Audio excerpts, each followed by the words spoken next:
শপথ নিলেন তারেক রহমান সহ বিএনপির সংসদ সদস্যরা। সংস্কার পরিষদের শপথ নেবে না বিএনপি, জানিয়েছেন সালাউদ্দিন আহমেদ।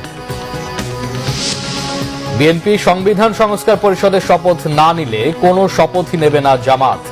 বৈঠকে বসেছে 11 দলীয় জোট। দেখছিলেন ক্রাউন সিমেন্ট সংবাদ শিরোনাম, এবার বিস্তারিত। শপথ নিলেন ত্রয়োদশ জাতীয় সংসদ নির্বাচনে বিজয়ী বিএনপি দলীয় সংসদ সদস্যরা। সকাল 11:15টার দিকে বিএনপি দলীয় এমপিদের শপথ পড়ান প্রধান নির্বাচন কমিশনার এএমএম নাসির উদ্দিন। সংসদ ভবনের শপথ কক্ষে এই অনুষ্ঠান হয়। তবে সংবিধানে না থাকায় সংবিধান সংস্কার পরিষদের শপথ নেননি বিএনপির এমপিরা। এর আগে সংসদ ভবন প্রাঙ্গণে পৌঁছেন নির্বাচিত সংসদ সদস্যরা। রেওয়াজ অনুসারে সংখ্যাগরিষ্ঠ দল হিসেবে বিএনপির সদস্যদের আগে শপথ পড়ানো হয়।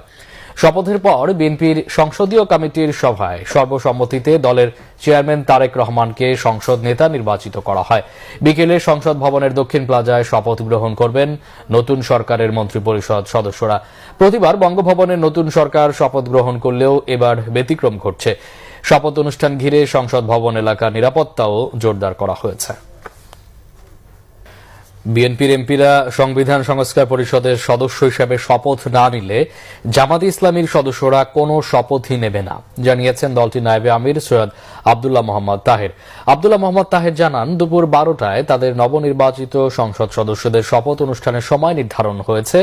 তারা সেখানে যাবেন। তবে বিএনপি যদি সংবিধান সংস্কার পরিষদের শপথ না নেন, জামাতের নবনির্বাচিত সংসদ সদস্যরা কোনো শপথই নেবেন না, কারণ তারা মনে করেন সংস্কারবিহীন সংসদ অর্থহীন। এদিকে শপথের বিষয়ে সিদ্ধান্ত নিতে বৈঠকে বসেছে 11 দলীয় জোট। এদিকে এনসিপির মুখপাত্র আসিফ মাহমুদ সজীব ভুইয়া ফেসবুক পোস্টে জানিয়েছেন, আইন অনুযায়ী বিএনপি সংবিধান সংস্কার পরিষদের শপথ না নেয় কোনো শপথই নেবে না 11 দলীয় জোট। গণভোটের জনরায়কে প্রথম দিনেই বৃদ্ধাঙ্গুলি দেখিয়ে নতুন সংসদের যাত্রা শুরু হল বলেও মন্তব্য করেন তিনি।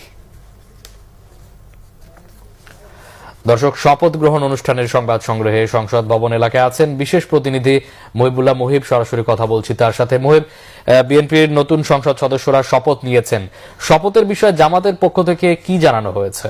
কিছুক্ষণ আগে মামুন আমরা দেখেছি যে এনসিপির নেতারা অর্থাৎ এনসিপির আহ্বায়ক নাহিদ ইসলাম এবং হাসনাত আবদুল্লাহ সহ জামাতের সেক্রেটারি জেনারেল অধ্যাপক মিয়া গোলাম পরোয়ার তারা সংসদে প্রবেশ করেছেন।